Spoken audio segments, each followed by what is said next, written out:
keep it simple. Everything works better together as far as supplementation goes. Vitamin D works with vitamin K, copper works with iron.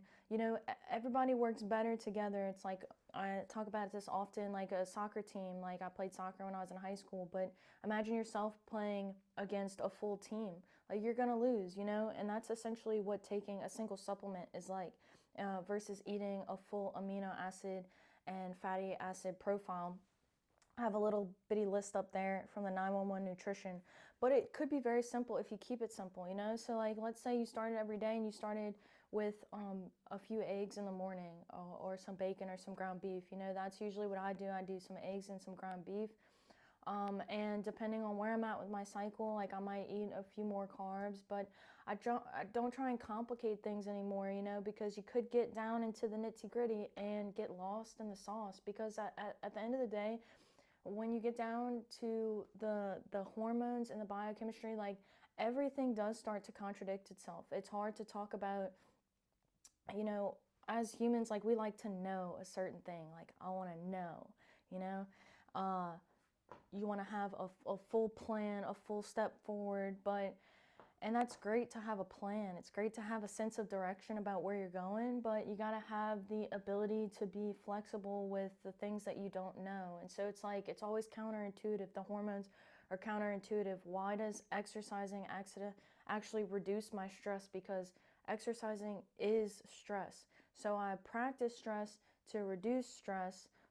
Okay, makes sense. So in the morning, I elevate my cortisol so that I can have higher melatonin at night, right? You're always going in this yin and this yang balance. And that's why I like philosophy. That's why I like the Eastern medicine approach, because they often talk about this yin and yang balance, or the female and the masculine balance within the body.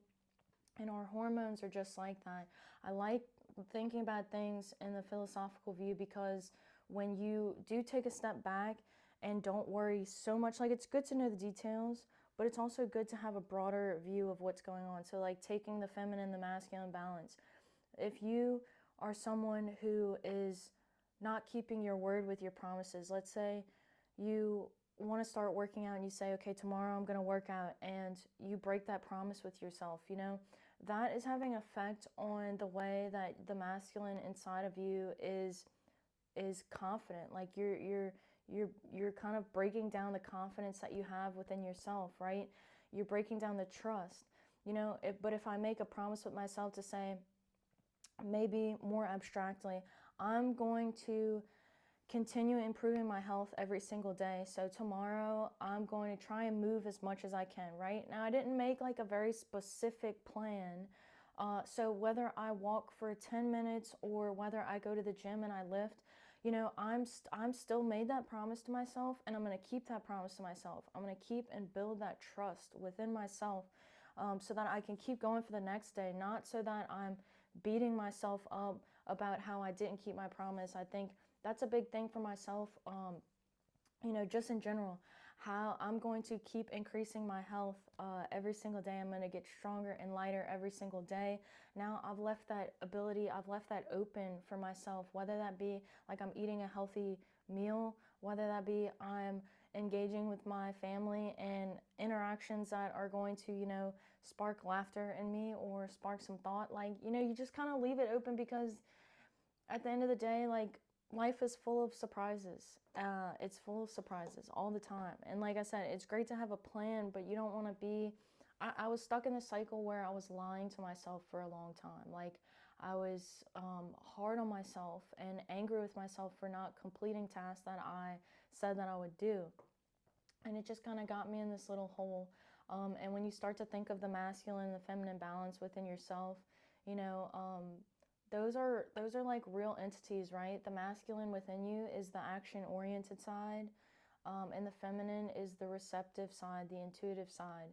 So you want to honor the both of these within yourself, and when you do honor these, you're honoring your own neurochemistry, your hormones, your biology, because we do hold the feminine and the masculine within the hormones. And I do plan on making a video on this further, because I find the topic so interesting and I'm always thinking about it. But I hope this is helpful for you. Keep it simple. Keep it simple. Get all your nutrients in the one single same place. Don't overthink it. There's a lot of overthinking to be done when you start to learn about the biochemistry. There's a lot of sauce to get lost in. So keep it simple. Do your best. Keep it light. And yeah, good luck.